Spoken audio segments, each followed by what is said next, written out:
महाबली रावण भी पहली बार कांवड़ लेकर के आए। कनप्पा शिव के ऐसे भक्त हुए जिन्होंने अपनी दोनों आंखें भगवान शिव को चढ़ा दी।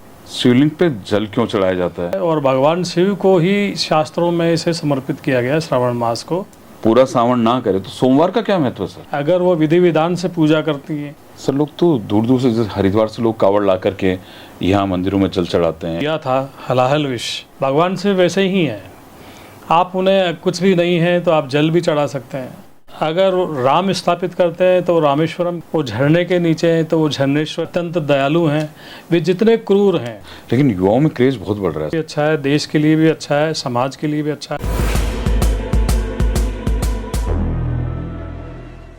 नमस्कार दोस्तों, मेरा नाम अनिल शर्मा है। आप देख रहे हैं हिंदू आस्था। मेरे साथ है धर्म ध्वजा वाहक RAS पंकज ओझा जी। सर कैसे हैं आप? नमस्कार, बहुत बढ़िया अनिल जी। सर सावन का महीना, श्रावण के महीने की शुरुआत अगर 2025 का लेते हैं तो 11 जुलाई से इसकी शुरुआत होगी, जब श्रावण का प्रथम दिन आएगा। और कुछ आस्थावान लोग 10 तारीख को गुरु पूर्णिमा है, उससे भी इसको ले लेते हैं, अपनी अपनी आस्था के अनुसार है। लेकिन पंचांग से अगर लेते हैं तो 11 जुलाई से श्रावण का महीना प्रारंभ हो रहा है। सर सावन का महीना मनाया क्यों जाता है? श्रावण का महीना बड़ा विशेष है। एक तो इस महीने में सर्दी गर्मी से आदमी मुक्त होकर के बड़ा प्लीजेंट मौसम हो जाता है, बड़ा अच्छा मौसम हो जाता है। और इसकी विशेषता ये भी है कि श्रावण के महीने में ही माँ पार्वती ने पूरा एक महीना उपवास व्रत पूजा करके भगवान शिव को प्राप्त किया था, कठोर तपस्या करके। तो इसलिए भी इसकी मान्यता है। और भगवान शिव को ही शास्त्रों में इसे समर्पित किया गया श्रावण मास को। श्रावण मास में पूजा अर्पण, शिव आराधना, शिव उपवास, शिव से संबंधित व्रत, ये जो मंत्र हैं उनको सिद्ध करना, साधना, इन सब का इसी कारण से भारी महत्व है। इसलिए भारतीय वाङ्मय में श्रावण के महीने को शिव भगवान के लिए निश्चित किया गया है। और इसमें पूजा अर्चन, आराधना, साधना, इससे बड़ा लाभ होता है। सर सावन में जैसे मैं सोमवार का व्रत करता हूँ, घर वाले कहते हैं सोमवार का व्रत करना है, पूरा सावन ना करे तो सोमवार का क्या महत्व है सर? श्रावण सोमवार इसलिए महत्व है कि 4 या 5 सोमवार अक्सर श्रावण मास में पड़ जाते हैं। और सावन के दिन माँ पार्वती ने भी विशेष पूजा की थी। और इस सावन में माँ पार्वती ने पूजा करके शिव जी को प्राप्त किया। इसलिए ये भी विशेष महत्व है कि सावन में कुंवारी लड़कियाँ जो एक अच्छा वर चाहती हैं, अगर वो विधि विधान से पूजा करती हैं, या अगर जो विवाहित महिलाएं हैं विधि विधान से भगवान भोलेनाथ की पूजा करती हैं, तो माँ गौरी यानी पार्वती उनको उन शिव शक्ति की कृपा से अच्छा वर तो मिलता ही है, बल्कि उनके सुहाग में भी वृद्धि होती है। इसलिए इसका महत्व है। सर शिवलिंग पे जल क्यों चढ़ाया जाता है? और लोग, चलिए जैसे हम लोग मंदिर गए, मंदिर में से जल लिया या घर से जल लेके चले गए, शिव जी को जल चढ़ा दिया। सर लोग तो दूर दूर से, जैसे हरिद्वार से लोग कावड़ ला करके यहाँ मंदिरों में जल चढ़ाते हैं। कोई गलताजी से लाता है, कोई कहाँ से लाता है। सर ये शुरुआत कब हुई सर कावड़ की? आप कावड़ यात्रा की बात कर रहे हैं। जब शिवजी ने हलाहल विष पिया, जो कि समुद्र मंथन से निकला, उनको बड़ी जलन हुई। तो सारे देवी देवता और माँ पार्वती ने नदियों से और पवित्र जल को लेकर के भगवान शिव के ऊपर अभिषेक किया, जिनसे उनकी पीड़ा शांत हुई। तब से ये कावड़ लाने का एक तो परंपरा चली। और ज्ञात परंपराओं के अनुसार ऐसा भी माना जाता है कि महाबली रावण भी पहली बार कावड़ लेकर के आए थे। और यूपी में बागपत के पास जो मंदिर है, वहाँ रावण ने चढ़ाई थी। तब से भी इसकी परंपरा को मानते हैं। कावड़ यात्रा का बड़ा धार्मिक महत्व है। और अभी कावड़ यात्रा लोगों ने लाना शुरू कर दिया है। और अपने कावड़ में भर के पवित्र तीर्थों का जल लेकर के, नदियों का जल लेकर के कावड़ यात्री चल रहे हैं। और श्रावण शुरू होने के साथ ही वो मंदिरों में पहुँचेंगे। यानी रावण भी कावड़ लेके आया था? रावण भी ऐसा मानते हैं कि ज्ञात रूप में कि वो सबसे पहले कावड़ लाने वाले, क्योंकि वो महाबली रावण भगवान भोलेनाथ के सबसे बड़े भक्तों में गिने जाते हैं। और उनकी साधना इस स्तर पर पहुंची कि उन्होंने अपने शीश काट करके भोलेनाथ को चढ़ा दिए। ऐसे ही अभी एक फिल्म भी चल रही है, दक्षिण भारत वालों ने बनाई है, कनप्पा। तो कनप्पा शिव के ऐसे भक्त हुए जिन्होंने अपनी दोनों आंखें भगवान शिव को चढ़ा दी। तो भगवान ने उन्हें ये आशीर्वाद दिया है कि तेरे से पहले मेरे से पहले आपकी पूजा होगी, पहाड़ पर मैं आपका मंदिर बना रहा हूँ और मेरी पूजा से पहले आपकी होगी। तो भगवान शिव के परम भक्त थे रावण, जिन्होंने हमारे कुछ स्रोत रचने में भी अपना योगदान दिया है। शिव तांडव स्रोत की भी रचना की है। तो इतने बड़े भक्त थे, तो वो सबसे पहले कांवड़ लेकर के आते हैं। यूपी में बागपत के पास एक मंदिर है, वहाँ उन्होंने चढ़ाई थी, ऐसा इतिहास में मिलता है। यानी रावण ने शुरुआत रावण की शुरुआत मानते हैं। सर अभी जैसे हमने एक कोई धारावाहिक चल रहा है भगवान शिव का, मैंने देखा कि माता पार्वती भी कांवड़ लेके आई थी। माँ पार्वती जब भगवान शिव को ने वो पिया था हलाहल विष और समुद्र से निकला हुआ, तो भगवान शिव को बड़ी जलन हुई। तो जो आसपास के जो बड़े अच्छे पवित्र तीर्थ थे, वहाँ से माँ पार्वती जल लेकर के आई थी, जिसको आप कांवड़ कह सकते हैं। और उन्होंने शिव जी को अभिषेक किया था, जिससे उनकी पीड़ा थोड़ी कम हुई थी। तो देवताओं में आप कह सकते हैं कि माँ पार्वती सबसे पहली कांवड़ लाने वाली थी। माँ पार्वती कांवड़ लाए। सर सोमवार के व्रत के नियम क्या है? आप भी तो करते होंगे। सोमवार के मैंने कई साल तक पूरे सावन उपवास किए हैं, व्रत किए हैं, पूजा की है, भगवान शिव की विधि विधान से आराधना की है और कई मंत्र सिद्ध किए हैं। भगवान शिव की सबसे अच्छी विशेषता यह है कि उनकी आराधना साधना पूजा में कोई विशेष नियम नहीं है। जो आप चढ़ा देंगे वो उसी तरह से ग्रहण करेंगे। भगवान कृष्ण गीता में जो कहते हैं कि जो भी मेरा भक्त पत्र पुष्प फल जल कुछ भी मुझे भाव से चढ़ा देता है, मैं उसे स्वीकार कर लेता हूँ। भगवान से वैसे ही हैं। आप उन्हें कुछ भी नहीं है तो आप जल भी चढ़ा सकते हैं। आपको अगर कोई फूल भी नहीं मिल रहे हैं तो बेलपत्र के पत्ते मिल गए हैं, वो भी चढ़ा सकते हैं। जो सबसे जहरीली चीज़ें हैं धतूरा, वो भी अगर आपको मिल गई है वो भी चढ़ा सकते हैं। सड़क के किनारे लगी हुई भांग मिल गई है, वो भी चढ़ा सकते हैं। उनकी कोई विशेष नियम नहीं है, वो भोलेनाथ हैं। और साथ ही वो आगम और निगम के प्रतिपादन करने वाले भी हैं, शस्त्र और शास्त्र के ज्ञाता भी हैं। यदि आपको शक्ति चाहिए तो भी और शस्त्र भी चाहिए तो भगवान शिव की शरण में जाना पड़ेगा। और भगवान राम को भी उनकी शरण में जाना पड़ा। रावण को जीतने के पहले रामेश्वरम में शिवलिंग की स्थापना करनी पड़ी। अर्जुन को महाभारत युद्ध करने के पहले कृष्ण जी ने कहा था कि आप पाशुपतास्त्र लेना है, दूसरे अस्त्र लेने, भगवान शिव की आराधना करनी होगी। सारे सुर हों या असुर हों, सभी को शस्त्रों की प्राप्ति के लिए उन्हीं की शरण में जाना पड़ा। यदि आप शास्त्र की बात करते हैं तो भी आपको उन्हीं की शरण में जाना होगा।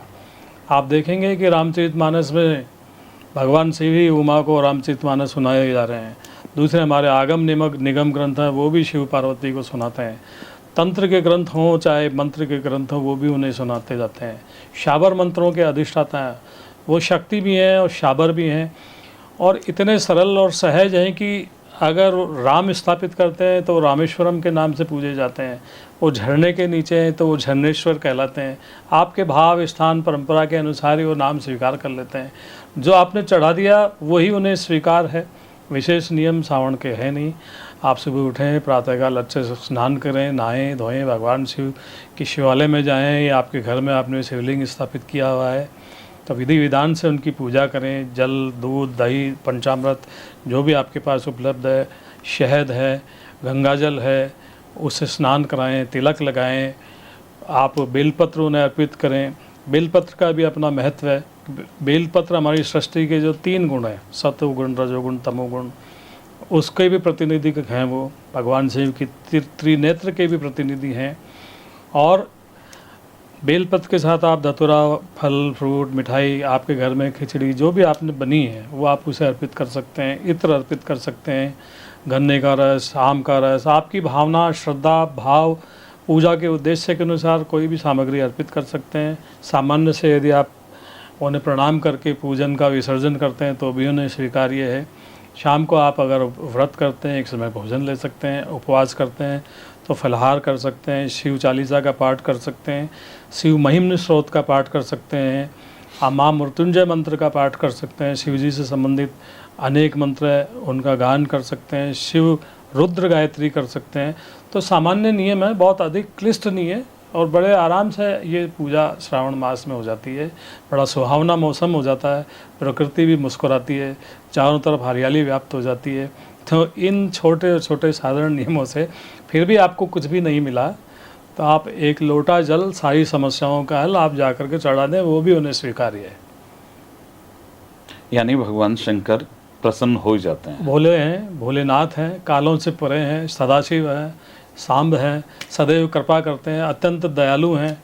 वे जितने क्रूर हैं वे उतने ही सरल हैं। सृष्टि में उनसे क्रूर शायद ही हो। उनके समान पत्नी से प्रेम करने वाला कोई नहीं, कि जब उमा अगर यज्ञ में प्रज्वलित हो जाती हैं कूदकर, तो दक्ष के यज्ञ का विध्वंस कर देते हैं। लेकिन पत्नी प्रेम में पूरे संसार को वो हिला करके रख देते हैं। और पत्नी से यदि नाराज हो गए तो कैलाश पे जाके हजारों वर्षों की समाधि में भी चले जाते हैं। लेकिन उनसे ज़्यादा प्रेमी कोई पति नहीं हुआ, और उनसे ज़्यादा सजीला, गौरवर्ण और खूबसूरत भी संसार में कोई देवता नहीं। वे बड़े सुंदर हैं, कपूर की तरह गोरे हैं, उनके नाक नक्श बड़े सुंदर हैं। और उनको देखकर, साक्षात देखने के बाद में बड़े से बड़ी लोग शर्मा सकते हैं कि इतना सुंदर व्यक्तित्व किसका हो सकता है। तो ऐसे हैं हमारे भोलेनाथ।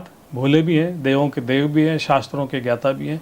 उनकी सबसे बड़ी विशेषता एक और भी है, यदि आपके नसीब में कुछ ऐसा लिखा हुआ है जो बहुत ख़राब है, उसे अगर मिटाना है तो ये भी भोलेनाथ के ही वश की बात है कि आपकी मृत्यु तक को टाल दें, उसको भी मिटा करके नया लेख लिख दें।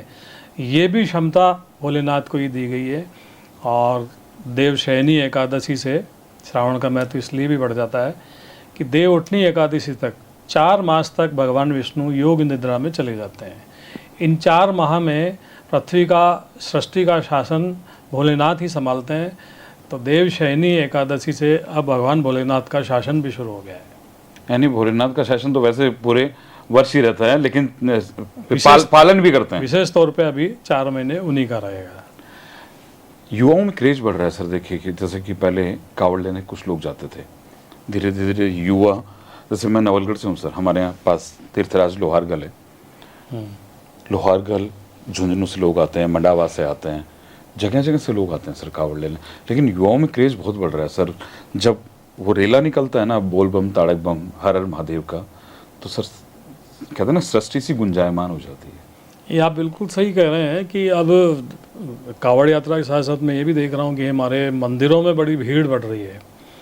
चाहे वो 4 धाम के मंदिर हो, चाहे दूसरे मंदिर हों, चाहे हमारे वृंदावन हो, गिरिराज जी हों, चाहे हमारे खाटू श्याम हों, लोगों में आस्था का सैलाब वापस से बढ़ रहा है। और ये बड़ी अच्छी बात बता रहे हैं आप कि युवाओं में कावड़ को लेकर के बड़ी अंदर से जोश है, और वो पहले से तैयारी करके पूरा तीर्थ यात्रा निकाल के, तीर्थ का जल भर के, उसको उछल के नहीं, पूरी नंगे पांव पूरी श्रद्धा के साथ भगवान शिव के जयकारे नारे लगाते हुए आ रहे हैं। और अभी कुछ समय में हम देखेंगे कि सारे हमारे राजमार्ग कावड़ यात्रियों से पट जाएंगे। कई हमारी राज्य सरकारें, केंद्र सरकारें इसके लिए निर्देश भी जारी कर रही हैं, उनके लिए विशेष व्यवस्थाएं भी कर रही हैं। और ये उनका, युवाओं का शिव के प्रति जो जुनून बढ़ रहा है, ये अच्छा भी है, हमारे धर्म के लिए भी अच्छा है, देश के लिए भी अच्छा है, समाज के लिए भी अच्छा है। क्योंकि जब जब धर्म बढ़ता है तब तब पाप की हानि अवश्य होती है। तो हमारे युवा अगर इस तरफ बढ़ रहे हैं तो बहुत ही स्वागत योग्य है। क्या ये महिलाओं के सौभाग्य का व्रत भी होता है सर? ये बिल्कुल श्रावण मास महिलाओं के लिए बड़ा सौभाग्यकारी है।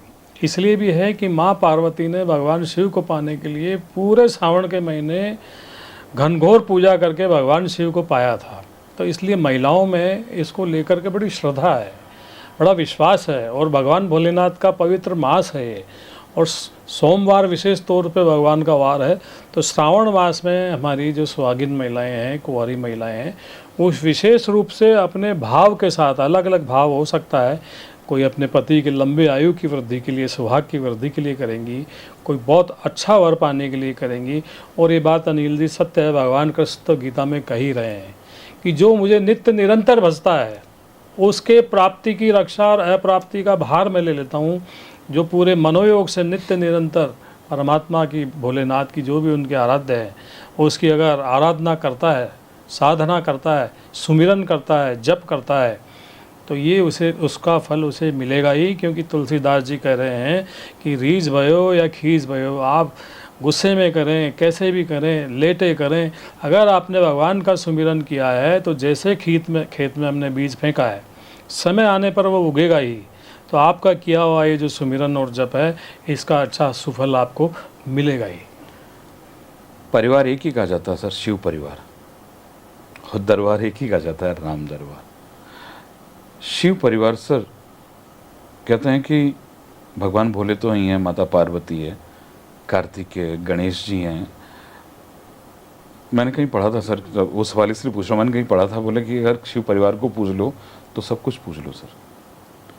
बात सही है कि शिव पिता हैं, जगत पिता भी हैं, माँ जगन्मयी हैं, माँ गौरी, माँ पार्वती हैं, गणेश हैं जो गणाधिपति हैं, और दक्षिण में भक्ति को ले जाने और पुजाने वाले स्कंद कार्तिकेय सेनापति हैं, और उनके वाहन हैं नंदी हैं। आप ये देखिए कि उनके जो वाहन हैं, चाहे नंदी है या माँ का जो शेर है, और गणेश जी का मूषक है, कार्तिकेय जी का मोर है, उनकी भी समान रूप से पूजा होती है। हम भारतीय समान रूप से उनकी पूजा करते हैं, उन्हें सम्मान देते हैं।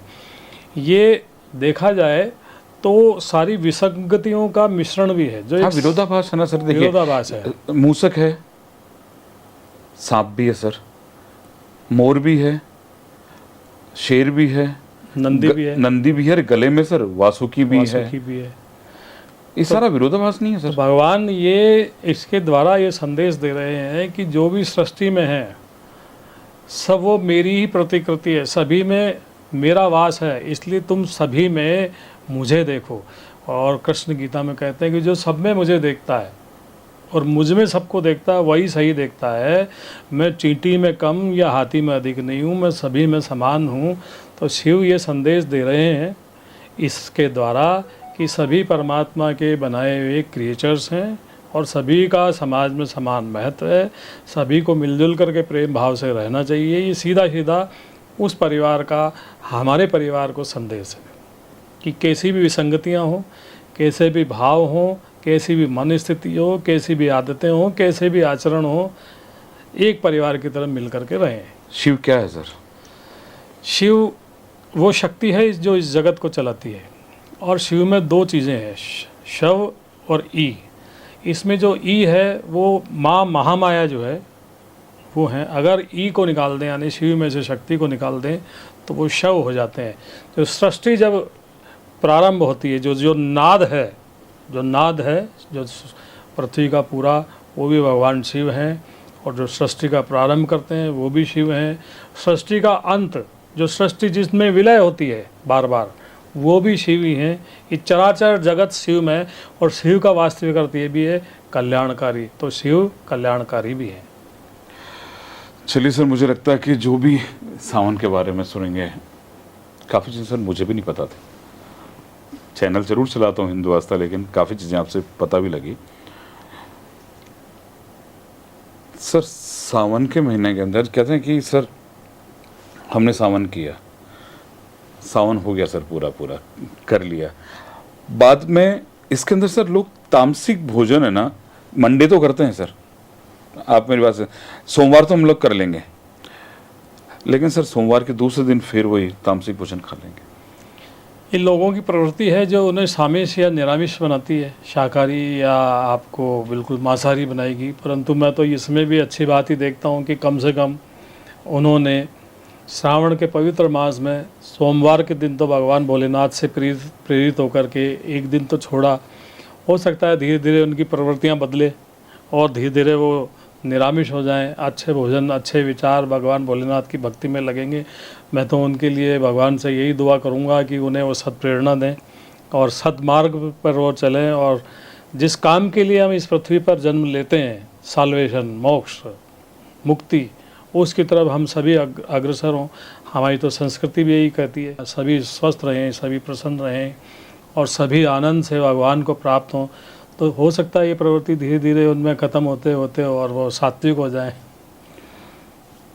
सर को लगता है कि धीरे धीरे जैसे आपसे युवा खूब सनातन की ओर अग्रसर हो रहे हैं, चाहे कावड़ हो, चाहे मंदिरों में जा रहे हैं, उनमें धीरे धीरे सनातन की प्रवृत्ति जो पहले कम हो गई थी वापस बढ़ रही है। सर आपने हमसे बात की उसके लिए बहुत बहुत बहुत बहुत आभार अनिल जी।